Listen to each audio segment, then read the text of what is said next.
Bonjour à tous et à toutes et bienvenue sur All That Jazz, le premier podcast français consacré à la comédie musicale. On est toujours Fanny. Et Anna. Et aujourd'hui, il s'agit de notre 4e épisode enregistré à distance, puisque le confinement est levé, mais nous restons malgré tout très précautionneuses, donc nous continuons d'enregistrer à distance. Et pour cet épisode, nous vous proposons une carte blanche qui est donnée à Anna sur la thématique de la mythologie grecque dans la comédie musicale. Après les légendes arthuriennes, elle explore donc une autre source littéraire qui a inspiré la comédie musicale. Ben oui. Là aussi, comme pour les légendes arthuriennes, ça vient vraiment d'une passion personnelle. Donc voilà, j'avais envie d'explorer cette mythologie grecque qui a été une passion de mon enfance, en étudiant des adaptations scéniques et cinématographiques, musicales donc, des différents mythes, parce qu'on sait que la mythologie grecque recoupe énormément de mythes différents. Alors, tu nous as dégoté plein d'œuvres, dont beaucoup que je ne connaissais pas. Et on va commencer cette exploration par 2 œuvres méconnues de l'âge d'or de Broadway. En effet, j'ai vraiment découvert moi aussi plein d'œuvres que je ne connaissais pas grâce à cet épisode, donc j'espère que ça sera le cas aussi de nos auditeurs et auditrices. Et alors, la première de ces œuvres, c'est une comédie musicale qui s'appelle By Jupiter, une œuvre qui date de 1942. Oui, alors c'est un musical scénique écrit par Rodgers and Hart, qui sont un grand duo de compositeurs paroliers qui ont écrit de nombreux standards du fameux Great American Songbook dont on a déjà parlé plusieurs fois. By Jupiter, c'est leur pièce qui est restée le plus longtemps à Broadway, et c'est aussi leur dernière comédie musicale écrite ensemble, puisque Lawrence Hart est décédé en 1943. Ensuite, on sait que Richard Rodgers va s'associer à Oscar Hammerstein pour créer les nombreux chefs-d'œuvre qu'on connaît. Et alors, de quoi ça parle, By Jupiter?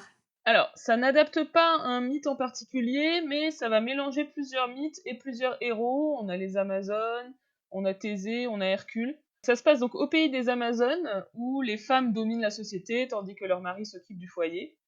Et on va avoir des héros grecs qui débarquent. Ils sont faits prisonniers par les Amazones, mais Antiope, la chef guerrière, va tomber amoureuse de Thésée. Et c'est la plus ancienne occurrence de comédie musicale adaptée de la mythologie grecque que j'ai trouvée. Et je crois me souvenir que dans le casting originel, on retrouve un danseur et comédien que j'aime tout particulièrement. Oui, tout à fait, c'est Ray Bolger, dans le rôle de Sapiens, le mari de la reine des Amazones Hippolyte. Donc on est en 42, c'est 3 ans après sa prestation évidemment la plus connue, celle de l'épouvantail dans le film Le Magicien d'Oz. Et alors, cette comédie musicale By Jupiter, est-ce que ça a été repris, rejoué depuis? Ça a été assez peu repris, en dehors d'un revival en 67 et de quelques versions concerts, il me semble. Mais en gros, c'est un musical un peu oublié, malgré son succès à l'époque, en fait. Du coup, j'ai pas pu trouver beaucoup d'infos pour vous en dire plus. Notamment, j'ai pas trouvé comment se terminait l'œuvre, parce que je me demandais, comme il y a une espèce de renversement où les femmes dominent la société, est-ce que cette ordre social est renversé à la fin pour revenir à la norme ou pas, etc. L'autre œuvre de l'âge d'or dont tu voulais nous parler, c'est une pièce qui s'appelle The Golden Apple, pièce de 1954. Alors, c'est pas évident comme titre pour quelque chose qui parle de mythologie, j'avoue, je vois pas directement le lien. Mais qu'est-ce que ça nous raconte? Mais ça, c'est parce que tu ne te souviens pas de la légende. Il y a toute une histoire avec une pomme d'or qui Ah est... non, je pensais à la toison d'or, mais je me souvenais pas de la pomme. Je suis très nulle en mythologie. Et bien, c'est donc cette pomme qui doit être donnée, si je me souviens bien, par Paris à la déesse qu'il trouve la plus belle. Et du coup, il la donne à l'une des déesses, mais du coup, les autres déesses sont jalouses. Voilà, il y a toute une histoire autour de ça. C'est ce qui déclenche la guerre de Troie, hein. D'accord. Donc c'est l'histoire de la guerre de Troie, justement, une adaptation de l'Iliade et de l'Odyssée d'Homère, mais qui déplace l'action. Là encore, j'ai pas trouvé beaucoup d'infos sur l'intrigue précise, dans l'État de Washington dans les années 1900. Et alors ce genre de changement d'époque va être quelque chose qu'on va retrouver plein de fois dans l'épisode, en fait c'est vraiment très fréquent dans les œuvres qui adaptent la mythologie grecque. Et c'est quel style de comédie musicale, musicalement? C'est une musique assez proche de l'opéra, ou plutôt de l'opérette. C'est a priori dû au compositeur, donc John Moros, qui était un musicien classique à l'origine. Et c'est une comédie musicale qui est sung through, donc terme qu'on répète assez souvent, qui veut dire que, en gros, il y a quasiment aucun dialogue, il y a que des chansons. Et ça, c'était assez rare pour l'époque. Et j'imagine que c'est lié au fait que, justement, ce compositeur était un compositeur de musique classique sérieuse. Les opéras, par exemple, c'est par définition sung through. C'est une pièce qui s'est rejouée depuis sa création? Alors là encore, comme pour By Jupiter, c'est une pièce qui a été rarement reprise. Mais par contre, on peut écouter l'enregistrement du cast original de Broadway sur Spotify et sur toutes les plateformes. Et je l'ai trouvé vraiment pas mal. Je vous le conseille, avec des chansons assez dynamiques, plutôt rigolotes. Si vous aimez le style à l'ancienne, avec le chant legit, donc qui se rapproche du chant classique, vraiment écoutez-le. Alors ensuite, tu as fait envie de nous parler de différentes comédies musicales qui étaient basées sur un personnage en particulier et pour commencer, le personnage, d'Hercule, donc Héraclès en grec et bien sûr, le film d'animation de Disney en 1997, donc titré Hercule. Un dessin animé qui va intervenir à la fin de la période qu'on appelle la Renaissance Disney. Est-ce que tu peux nous rappeler ce que c'est? Alors oui, c'est une période donc qui commence à partir de La Petite Sirène en 1989, où la firme Disney va retrouver le succès avec des films musicaux qui sont écrits comme des shows de Broadway et qui sont bien souvent inspirés de contes et de légendes. Alors le film Hercule, il a été réalisé par John Musker et Ron Clements, qui sont justement les réalisateurs de La Petite Sirène et d'Aladin notamment, et d'autres films plus tard, dont Moana assez récemment. La musique est composée par Alan Menken, toujours lui, le compositeur phare de Disney depuis La Petite Sirène. Et alors, ici, est-ce que Disney est fidèle à la mythologie? J'irai pas jusque là, mais enfin on reprend donc ce fameux personnage d'Hercule et en fait on le suit, donc ce héros qui est connu pour avoir une force physique exceptionnelle. Et en fait on suit son histoire, mais c'est presque un préquel dans le sens où on le voit jeune, tout frêle. Au début du film, c'est vraiment un garçon timide, maigrichon, pas sûr de lui. Et le film montre comment il va justement devenir un héros et embrasser son destin de héros. Est-ce que tu peux nous en dire un petit peu plus sur les différents personnages? Oui, alors en premier, je voulais parler de cette particularité du récit, c'est qu'en fait, on a 5 muses, et non 9, comme dans la mythologie grecque à l'origine, qui vont commenter l'action, et évidemment, ce commentaire est fait en musique, et c'est littéralement un chœur grec, donc ce fameux chœur grec du théâtre antique, qui chantait des airs, qui commentait ce qui arrivait au personnage. Et donc ces 5 muses sont ici des chanteuses de gospel, avec des chansons absolument géniales. On avait un peu commenté ça dans l'épisode sur Little Shop of Horrors, qui est une autre œuvre donc composée par Alan Menken. Cette manière de donner à des femmes noires le rôle de commentatrices extérieures. En tout cas, c'est vrai que ça donne un ton et un style indéniable au film. Et de manière générale, la musique est ce qu'il y a de mieux dans le film, je trouve. Autre élément notable, c'est le personnage d'Hadès, le méchant, qui est particulièrement drôle et délirant. C'est un méchant qui est ce qu'on appelle queer codé.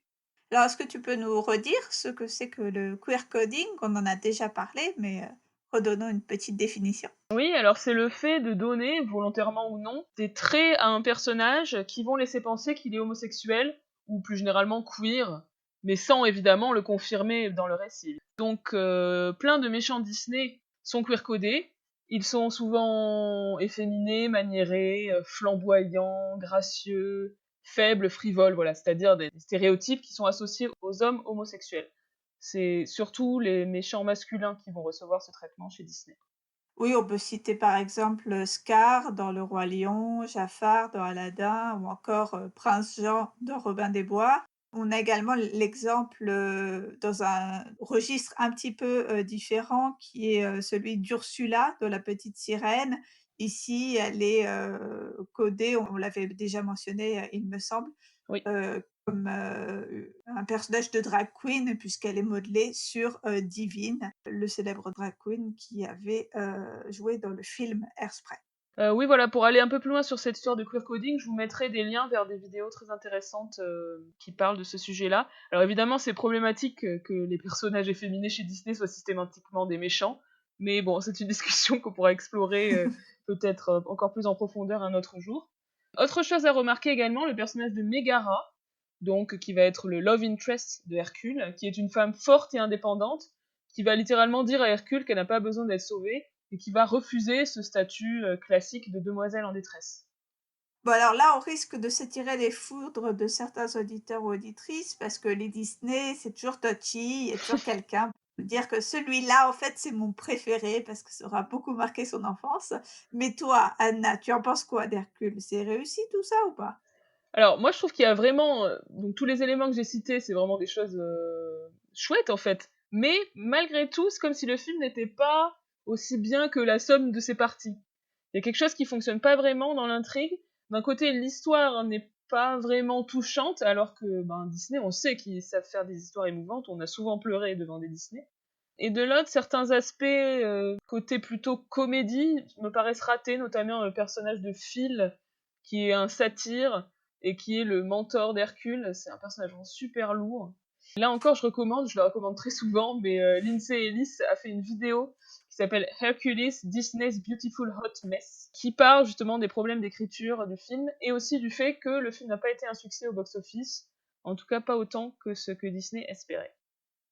Et depuis le début des années 2000, on a observé une tendance des comédies musicales de Disney à être souvent adaptées pour la scène. On pense, à Mary Poppins, au Roi Lion bien sûr, à Tarzan, à La Petite Sirène. Mais est-ce que c'est le cas de Hercule? Alors pas encore, mais une adaptation scénique est en cours de création. Une première version s'est jouée en 2019 dans un théâtre de Manhattan et ça devrait arriver bientôt sur Broadway. Bon là, en ce moment c'est un peu compliqué parce que Broadway est fermé au moins jusqu'en septembre, mais en tout cas c'est en projet. À noter qu'il est également prévu une adaptation live action. On a fait un épisode l'année dernière sur tous ces nouveaux remakes en prise de vue réelle des Disney. Hercule ne va pas y couper. On se demande un peu comment ils vont transposer le côté très stylisé, et notamment ces fameuses muses Mmh. qui interviennent régulièrement. Et voilà, j'ai lu que Ariana Grande était pressentie pour le rôle de Megara. Et alors pour conclure sur, la thématique d'Hercule, tu voulais nous signaler une production française. Oui, alors simplement en passant, parce que je ne l'ai pas vu malheureusement, mais il y a une comédie musicale française qui a eu pas mal de succès, qui s'appelait Hercule dans une histoire à la grecque, un spectacle qui a pas mal tourné et qui était plutôt dirigé vers le jeune public. Si les auditeurs et les auditrices connaissent et veulent nous dire si c'était bien, ce sera avec plaisir. Alors, tu voulais ensuite nous parler d'autres comédies musicales inspirées par la mythologie grecque, celles qui mettent en scène ces fameuses muses dont on parlait déjà de Hercule. Oui, alors les muses, c'est logique qu'elles soient reprises par les différents arts et notamment par la comédie musicale, puisque les muses, ce sont les représentantes des arts. Et le premier des films dont tu voulais nous parler, c'est un film qui s'appelle Down to Earth, un film de 1947. L'étoile des étoiles en français. Toujours magnifique titre français très éloquent. C'est sûr. Donc c'est un film réalisé par Alexander Hall, qui a été produit par la Columbia. C'est la suite d'un film non musical de 1941 du même réalisateur qui s'appelait Here Comes Mr. Jordan, le défunt récalcitrant, en français, encore un titre français réjouissant. Très curieux comme traduction. J'imagine que le monsieur Jordan en question est mort et qu'il revient, je sais pas, j'invente. Oui, c'est ça. Alors, quel est le rapport cette fois avec la mythologie grecque? Alors, dans ce film, Rita Hayworth joue Terpsichore, qui est la muse de la danse. Donc ça tombe bien pour une comédie musicale. Et pour une danseuse? Aussi, oui. Cette muse, elle va descendre sur Terre. Pourquoi? Parce qu'elle est choquée, ainsi que les 8 autres muses évidemment, par un spectacle qui est en train de se monter à Broadway, où les muses sont présentées comme des filles faciles, vulgaires et idiotes. C'est abusé. C'est vraiment scandaleux. Et du coup, par contre, ça tombe bien parce que ça permet au film d'être backstage, évidemment. Et donc Terpsichore, donc Rita Hayworth, va rejoindre la production de cette pièce, et elle est embauchée pour jouer son propre rôle. Évidemment, elle et le metteur en scène vont tomber amoureux, et sous son influence, il va changer des choses pour représenter correctement les muses et l'Olympe en général. Il va transformer le spectacle, qui était plutôt un spectacle de divertissement à la base, en une espèce de ballet intello. Mais, retournement, ça ne plaît pas au producteur, ça fait un flop, et du coup, Rita finit par mettre son orgueil de côté et joue la pièce comme prévu au début pour lui sauver la mise.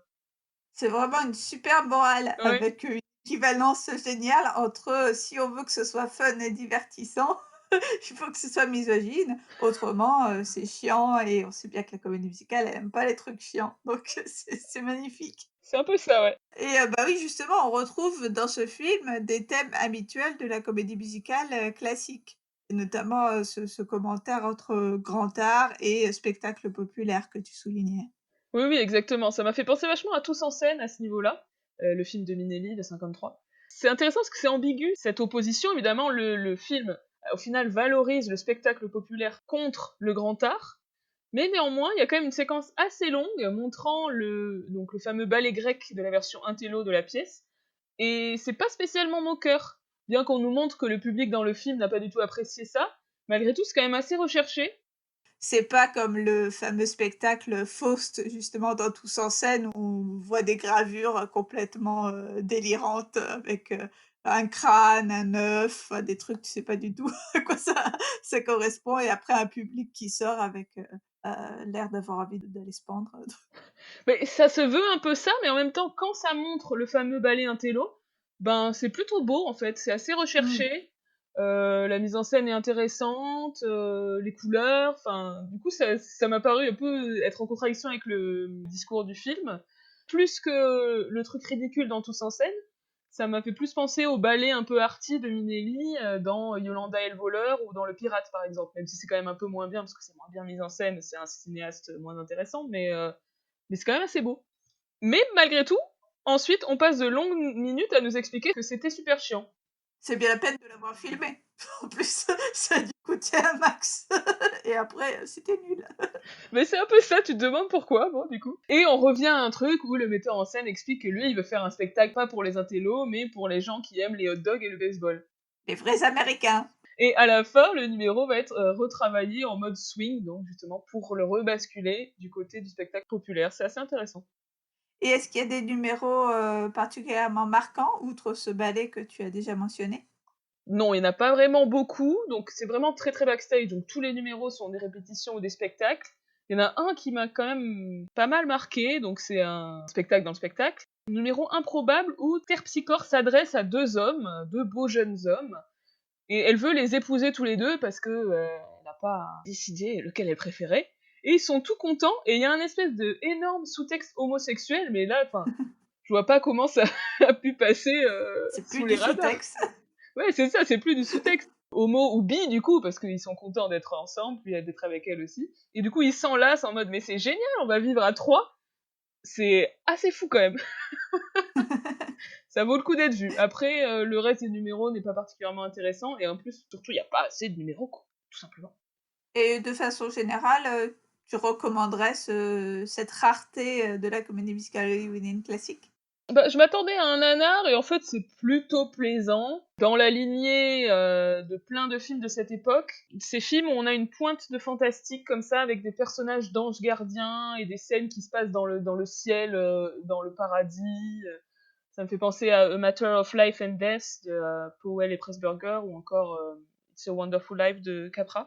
Bon, par contre, l'utilisation de la mythologie grecque est minime, hein, il faut dire ce qui est. En plus, il y a une espèce de mélange étrange entre la notion des dieux de l'Olympe et la notion du paradis, en fait, du paradis chrétien. Donc c'est un peu étrange.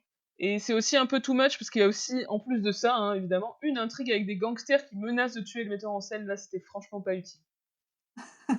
Alors, là, on va aller un cran plus loin, on va dire, dans le déjanté, dans un autre film musical qui met à l'honneur les muses. J'ai nommé L'improbable Xanadu, un film, de 1980. Oui, alors le terme le plus approprié pour désigner ce film, c'est a priori le mot kitsch.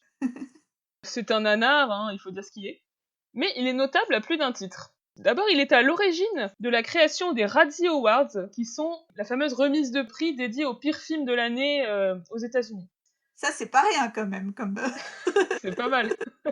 Autre chose notable, c'est que c'est le dernier film en tant qu'acteur de Gene Kelly, qui a alors 68 ans. et j'avoue que c'était la seule raison pour laquelle j'avais déjà entendu parler de ce film. Ah oui, moi aussi, c'était pour ça que je le connaissais, que je l'avais noté sur ma liste de films à voir, et qu'au bout d'un moment, je me suis dit, tiens, c'est l'occasion. On trouve également dans ce film Olivia Newton-John, donc évidemment grosse star à l'époque. Et c'est le film en fait qu'elle tourne juste après Grease, Grease datant de 78. Bon, c'est pas le choix le plus avisé de sa carrière, je pense. Et de quoi ça parle, Xanadu, en fait? Alors il s'agit encore d'une adaptation contemporaine, puisqu'en fait l'intrigue est inspirée du film dont on vient de parler, de Down to Earth. C'est une muse, toujours la muse de Terpsichore, qui descend sur Terre. Le héros est un artiste fauché qui va tomber amoureux de la muse, donc elle se fait appeler Kira dans la vie quand elle descend sur Terre. Et ce héros va aussi se prendre d'amitié pour Danny Maguire, un ancien chef d'orchestre de big band, interprété par Gene Kelly. Alors, ce qui est marrant, c'est que Danny Maguire, c'était le nom du personnage que Gene Kelly jouait dans le film Cover Girl, la reine de Broadway, en 1944. J'ai cru comprendre que c'était plus ou moins supposé être le même personnage qu'on retrouve bien des années après. D'ailleurs, il y avait dans Covergirl Rita Hayworth, donc tout se recoupe un petit peu. Mmh.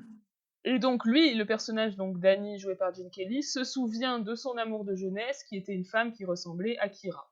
Tu aurais aussi des numéros particulièrement marquants, voire réussis à signaler?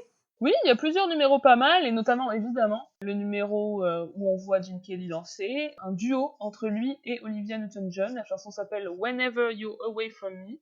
Le style de musique, on va dire, rappelle l'âge d'or de la comédie musicale, avec également des claquettes. Ça contraste énormément, du coup, avec le reste des numéros du film, qui sont plus des chansons pop, disco, etc. C'est logique puisque à ce moment-là du film, justement, le personnage de Gene Kelly se souvient de sa jeunesse et de son premier amour et il danse avec le fantôme de ce premier amour. C'est un numéro qui est, j'ai très peu de doutes sur le fait qu'il a été chorégraphié par Gene Kelly parce qu'on reconnaît clairement ses trucs habituels. Autre moment que j'ai bien aimé, c'est le moment où donc on a le héros et le personnage de Gene Kelly qui vont visiter un entrepôt parce qu'ils ont pour projet d'ouvrir un club. Et en fait, leurs visions s'opposent. Le héros voit un groupe de rock tandis que son vieil ami voit un big band à l'ancienne, et les deux styles vont s'enchaîner et se mélanger, c'est assez bien fait. Il y a également à noter plusieurs séquences en patin à roulettes, ainsi qu'une séquence entièrement en animation, et cette séquence a été dessinée par Don Bluth, je ne sais pas si je prononce très bien, qui est le futur réalisateur notamment de Fievel ou encore d'Anastasia, et on reconnaît vraiment son style dans cette séquence, c'est très intéressant. Voilà, ensuite sur l'intrigue, le film n'est pas très intéressant. Il y a donc évidemment une histoire d'amour impossible, puisque la muse n'a pas le droit de tomber amoureuse d'un humain. Apparemment, c'est interdit par le code des muses. Et alors bon, l'un dans l'autre, ton bilan sur ce film, est-ce que ça mérite, d'avoir, initié les Razzie Awards? Alors, l'intrigue est assez idiote, le comédien principal est vraiment pas bon, et l'esthétique disco flashy a vraiment mal vieilli, mais je vais pas trouver désagréable de le regarder, et on peut reconnaître l'inventivité de certains numéros. C'est un peu difficilement descriptif, je pourrais peut-être mettre des vidéos du film, mais il y a des choses qui ont une étrangeté, pas désagréable tellement c'est what the fuck quoi. Le film n'a pas été un grand succès à sa sortie, mais sa bande-son, oui, par contre, avec notamment des chansons du groupe pop britannique Electric Light Orchestra, ELO pour les intimes. Par contre, le film, au fil des années, a gagné un statut un peu culte, que je comprends parce qu'il est quand même assez fun dans sa nullité. Culte au point d'avoir été adapté à Broadway en 2007. Oui, alors ça m'a paru vraiment une idée totalement improbable d'adapter ce film, mais apparemment ça a plutôt bien marché. Il y a eu une bonne réception critique et publique, et plusieurs nominations aux Tony Awards. C'était une petite production, une pièce assez courte de 1h30. L'intrigue incorporait plus de mythologie grecque que dans le film, puisqu'on avait les autres muses qui avaient de l'importance dans l'intrigue, dont notamment deux qui sont jalouses, et puis on avait aussi les dieux de l'Olympe qui apparaissaient dans des rôles secondaires. Alors les rôles étaient joués par Kerry Butler, on a déjà parlé d'elle puisqu'elle jouait notamment, hein, elle a fait beaucoup de choses, Penny dans l'original Broadway cast de Hairspray. Le rôle du héros était joué par Cheyenne Jackson, qui est un chanteur et acteur assez connu, hein, tapez son nom dans Google, vous allez le reconnaître tout de suite, vous l'avez forcément vu dans des séries. Et le rôle de Gene Kelly, entre guillemets, était tenu par Tony Roberts, qui est un acteur connu notamment pour des films de Woody Allen. Après ces 2 spectacles autour des muses, tu voulais aborder les comédies musicales qui traitent d'un autre sujet, bien différent, c'est-à-dire celles qui sont inspirées du mythe d'Orphée et d'Eurydice. Oui, alors petit rappel des faits, pour ceux qui ne se souviennent pas de ce mythe en particulier. Orphée est un poète et musicien. Son amoureuse Eurydice meurt, mordue par un serpent. Orphée est inconsolable. Il descend aux enfers et il parvient, grâce à sa musique sublime, à convaincre Hadès et Perséphone, donc qui sont les dieux des enfers, de le laisser ramener Eurydice. Mais on lui impose des conditions. Eurydice doit le suivre sans qu'il ne se retourne pour la voir. Alors qu'ils sont presque arrivés sur Terre, Orphée est soudain inquiet, n'entend plus Eurydice. Il se retourne, il perd Eurydice à jamais, et il traumatise des générations d'enfants qui ne comprennent pas pourquoi il est idiot à ce point-là. Donc, ce mythe, c'est vraiment quelque chose qui a énormément inspiré l'art en général, y compris des films. On a par exemple un chef-d'œuvre de Jean Cocteau, et aussi des opéras, des opérettes comme Orphée aux Enfers d'Offenbach et plein d'autres. Mais bon, là, je suis pas vraiment spécialiste de ce genre-là. Et ça a donc aussi inspiré des comédies musicales, à commencer par Parking, cet étrange film de Jacques Demy, un film qui date de 1985. Oui, alors Parking, c'est un film qui est connu pour être le nanar de Jacques Demy, son plus mauvais film. Donc, Orphée, c'est un peu logique hein, qu'il soit pris comme ça dans des comédies musicales, c'est un musicien. Donc forcément, on peut l'adapter à toutes les sauces, et là, dans Parking, c'est une adaptation contemporaine dans laquelle Orphée est devenu un chanteur de rock célèbre. Donc on a aussi du coup un côté backstage, c'est pratique pour faciliter la comédie musicale, avec des scènes de concert notamment, et d'enregistrement en studio. Alors, pour le rôle d'Orphée, Demy rêvait de David Bowie. Il a eu finalement Francis Huster. Je crois que ça donne une idée d'à quel point tout dans ce film est en dessous de ce que ça aurait pu être.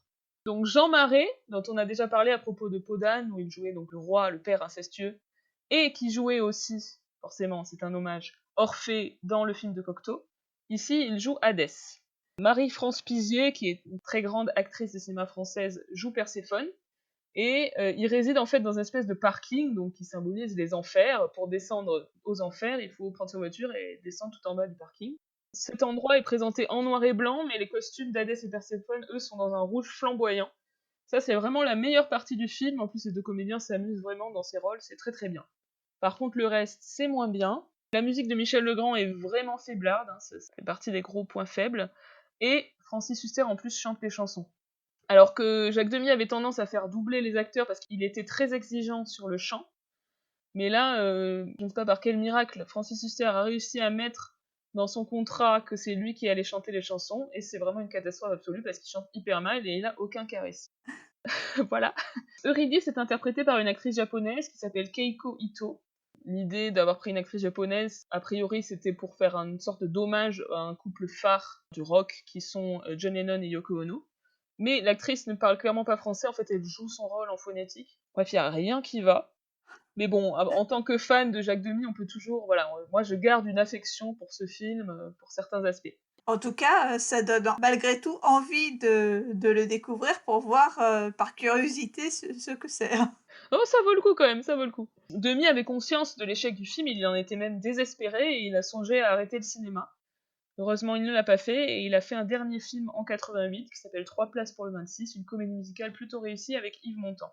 Alors, dernier élément à noter sur Parking, c'est un film qui contient le seul moment explicitement homo, entre guillemets, du cinéma de Jacques Demy, puisque Orphée va embrasser son ingénieur du son. Du coup, il est dépeint comme bisexuel, comme l'était Jacques Demy. Il y a même une chanson qui s'appelle Entre vous deux, qui parle de cette double attirance. Voilà, c'est dommage que ça ne soit pas plus exploré et que Jacques Demy n'ait pas eu le temps éventuellement d'explorer plus ces thématiques-là dans des films par la suite.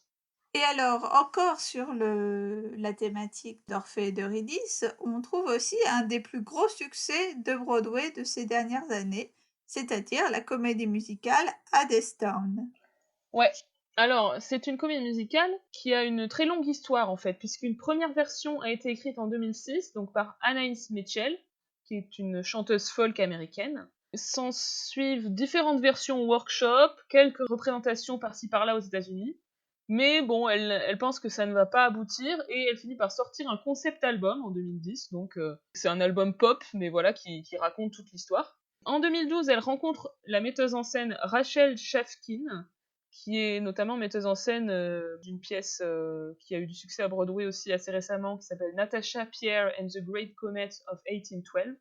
Et toutes les deux se lancent dans la production de Hadestown. Anaïs Mitchell va écrire 15 chansons supplémentaires, et finalement Hadestown débarque à Broadway en 2019. Étonnamment, après s'être joué quelques semaines à Londres auparavant. C'est un succès, 8 Tony Awards sur 14 nominations, dont meilleure comédie musicale, meilleure musique et meilleure mise en scène.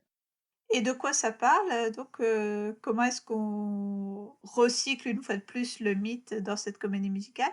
Alors, c'est une version du mythe assez originale, c'est pas vraiment contemporain, c'est dans un monde qu'on pourrait qualifier à la fois de post-apocalyptique, mais qui est aussi inspiré par la période de la Grande Dépression, donc les années 30 aux États-Unis. Donc une période de crise qui fait aussi le lien évidemment avec aujourd'hui. Musicalement, ça évoque assez bien cette période-là, justement, de la Grande Dépression, avec notamment du jazz dans le style de la Nouvelle-Orléans, mais aussi des choses plus folk et plus contemporaines. C'est une pièce qui est donc quasiment entièrement chantée, donc sung through. Pour un show de Broadway, on a assez peu de comédiens finalement, on en a une dizaine, dont 5 personnages principaux, que sont Orphée, Eurydice, Hadès, Perséphone et Hermès. Est-ce que tu peux nous en dire un petit peu plus donc sur ces différents personnages? Oui, alors, tout d'abord, Hermès, donc un dieu malicieux, qui va être ici le narrateur. Il raconte l'histoire et il est souvent accompagné pour ce faire des moires, qui sont les trois divinités féminines du destin. Hermès, ici, il est joué par André de Shields, qui est un grand acteur de Broadway, qui a joué énormément de rôles, et notamment le rôle titre dans The Wiz, qui était la version noire, entre guillemets, du Magicien d'Oz, en 75. Donc il a ce côté maître de cérémonie qui semble très bien lui convenir, et il a eu le Tony Award du meilleur second rôle masculin. Orpheus, est joué par Reeve Carney, qui est un chanteur de style rock et un acteur qu'on a vu aussi dans des séries, qui a une voix assez étonnante qui monte souvent dans les aigus. À l'inverse de l'interprète de Hadès qui lui a une voix de basse absolument impressionnante et assez flippante. Eurydice, elle, est jouée par Eva Noblezada, qui est une jeune interprète très talentueuse, qui a été nommée au Tony Award pour le revival de Miss Saigon en 2017 à l'âge de 21 ans. Un talent précoce. Il y a aussi une importance dans la pièce donnée au personnage de Perséphone, donc la femme d'Hadès, alors qu'on ne la voit pas du tout dans le Hercule de Disney en passant, ce qui peut renforcer le fameux queer coding. Et ici, elle a une relation assez conflictuelle avec son mari. Alors, de ce que je comprends, parce que j'ai pas vu la pièce, hein, c'est triste, mais c'est ainsi, le personnage d'Eurydice est plus actif ici que dans d'autres versions du mythe. Elle n'est pas juste là pour justifier les actions d'Orphée et développer le personnage d'Orphée, etc., sa mélancolie. Dans cette version, notamment, Eurydice va descendre volontairement aux enfers. Et en fait, les enfers dans cette version, c'est plus que simplement le royaume des morts, c'est un espèce de monde souterrain capitaliste où des travailleurs pauvres sont exploités. Il y a une sorte de propos politique comme ça autour de ce monde un peu terrifiant. Et alors tu disais qu'il y avait aussi une réflexion, méta. Oui, en fait, il y a une réflexion sur le fait même de raconter ces mythes, parce que depuis tout à l'heure, on parle d'histoires qui ont été racontées de 1000 façons différentes, et ces comédies musicales ne sont que l'une des nombreuses versions de ces mythes. Et donc voilà, ces histoires qu'on répète depuis des millénaires avec des variations. Donc dès le numéro d'ouverture, il y a la phrase It's an old song. On se questionne sur pourquoi redire toujours les mêmes histoires, et notamment l'idée bien qu'on la connaisse, on re-raconte l'histoire en espérant toujours que la fin sera heureuse, notamment en espérant que Eurydice pourra survivre. Et donc dans la dernière chanson de la pièce, il y a notamment la phrase To know how it ends and still to sing it again. Savoir comment ça se termine, mais toujours la chanter à nouveau. Je trouve ça assez beau. Ah bah, en tout cas, ça donne envie de découvrir cette comédie musicale. Et ouais, je peux pas en dire plus parce que je l'ai pas vu, mais j'ai vraiment très envie. Ça fait partie de mes priorités si un jour on peut retourner quelque part à l'étranger pour voir des pièces. Ce sera l'occasion d'en parler plus en détail, notamment la mise en scène a vraiment l'air exceptionnelle dans les quelques extraits que j'ai pu voir sur internet. En attendant, on peut écouter les disques, il y en a deux, hein, puisqu'il y a l'album concept d'Anaïs Mitchell et puis le cast recording de Broadway. Donc n'hésitez pas. Alors, pour continuer cette exploration, il y avait un autre moyen donc d'aborder la mythologie grecque, c'est celui d'adapter des œuvres du théâtre antique qui ont elles-mêmes très souvent pour sujet la mythologie, les divinités, les héros, etc. La première de ces œuvres du théâtre antique qui a été adaptée en comédie musicale, c'est la comédie musicale Out of This World qui date de 1951. Oui, alors c'est une comédie musicale sur une musique de Cole Porter, mise en scène par George Abbott, donc metteur en scène dont on a déjà parlé, avec Agnès Demille. Donc Agnès Demille, très grande chorégraphe, connue pour notamment Oklahoma et son ballet central très novateur. Elle est aussi connue pour Brigadoon, pour lequel elle reçoit un Tony Award en 47, ou encore Carousel. Out of This World, c'est une adaptation de la pièce Amphitryon de Plot, donc un auteur latin. Les protagonistes sont Mercure, Jupiter et Junon, donc les équivalents romains de Hermès, Zeus et Héra, pour ceux qui connaissent bien la mythologie. Et ils vont en gros se mêler des affaires humaines pour se divertir. Et là encore, dans le cast original de Broadway, on trouvait quelqu'un que je connais bien. Et oui, puisqu'il s'agit de Charlotte Greenwood dans le rôle de Junon. Plutôt en fait vers la toute fin de sa carrière. Ouais, voilà, pour en savoir plus sur Charlotte Greenwood, écoutez notre épisode qui était consacré à cette personnalité très intéressante de la comédie musicale et trop méconnue. Voilà, ici elle a un rôle comique avec beaucoup de danse très énergique comme elle savait le faire. Et encore une fois, il s'agit de la seule raison pour laquelle j'avais déjà entendu parler de la pièce Out of This World. Parce que bon, là encore, c'est une pièce, assez méconnue. Est-ce que ça a été, rejoué depuis la production originale de 1951? Bah non, la pièce n'a jamais eu de revival, c'est un peu vertigineux en fait de penser à toutes ces œuvres qu'on ne verra jamais. et du coup qui sont presque oubliés avec Mmh. le temps et que seuls les spectateurs, spectatrices qui étaient là au bon endroit au bon moment ont pu voir. Bon, c'est le propre du spectacle vivant, mais d'autant plus pour les spectacles qui ne se rejouent pas en fait. Et qui n'ont pas été adaptés en film. Et en plus, effectivement. Mais par contre, on peut écouter le cast original, et notamment les chansons de Charlotte Greenwood qui sont notamment assez sympas. Et alors, même Stephen Sondheim s'est attaqué à la mythologie grecque avec la pièce The Frogs, qui date de 1974. Et oui, Steven est toujours là. Donc c'est une pièce adaptée de Aristophane, donc célèbre auteur de comédie grecque, sa pièce qui s'appelle Les Grenouilles. Alors l'intrigue de la pièce originale, c'est le dieu Dionysos qui descend aux enfers pour ramener Euripide d'entre les morts, donc Euripide, grand tragédien grec. Après plusieurs péripéties, il va assister à un affrontement entre Euripide et Échille pour le titre de meilleur poète tragique. Et finalement, il décide qu'Échille est le meilleur des deux et il le ramène sur Terre. Donc on a encore une histoire de descente aux enfers, c'est un thème qui revient très souvent dans les adaptations de la mythologie grecque, puisque c'est aussi le cas donc évidemment dans Orphée, mais aussi dans le Hercule de Disney à la fin, il descend aux enfers. Donc The Frogs 74, pièce écrite par Burt Shevlov, qui était professeur à Yale, et en fait il a monté la pièce avec ses étudiants. Dans The Frogs, Euripide et Échille sont remplacés par George Bernard Shaw. On a déjà parlé de lui puisque c'est l'auteur de Pygmalion, la pièce qui est à l'origine de My Fair Lady, donc tout se recoupe encore une fois, et Shakespeare. Le spectacle s'est joué dans la piscine de la fac, c'est assez improbable. Et alors Meryl Streep et Sigourney Weaver faisaient partie de l'ensemble. Ah là, c'est vraiment, fou, hein, d'imaginer, tout ce beau monde. En plus, dans une piscine, c'est assez curieux. Ça donnait quoi, cette production? Alors, donc Sondheim, dans son livre, le fameux livre que j'adore, Finishing the Hat, dit que c'était pas une réussite selon lui et une des pires expériences de sa carrière en termes de production. Il dit qu'il s'est laissé embarquer dedans par son pote, donc le fameux Burt Shevlov, que tout est allé trop vite. Sur l'écriture, il a expliqué des choses assez intéressantes. Il a voulu reproduire la structure assez rigide du théâtre grec. Du coup, les chansons ont souvent un mot grec au début du titre pour désigner où on en est dans la structure, on va dire. Donc on a prologos, parados, hymnos, etc. Et lui aussi va utiliser l'idée d'un chœur grec qui va commenter l'action et s'adresser au public. Et du coup, il y a eu d'autres productions que cette production étudiante? Alors là, pour le coup, oui, puisque en fait, la pièce s'est jouée à Broadway en 2004, avec un livret réécrit par Nathan Lane, donc comédien assez connu. C'est lui qui était à l'origine de l'idée de ce revival et qui a joué le personnage principal. À ce moment-là, Sondheim a réécrit en partie, et notamment il a rajouté 7 nouvelles chansons. Il y a eu aussi un revival donc à Londres en 2017 dans une version très intimiste et minimaliste apparemment si on en croit la critique que j'ai lue sur le site Musical Avenue. C'est une pièce qui est assez mal aimée au final.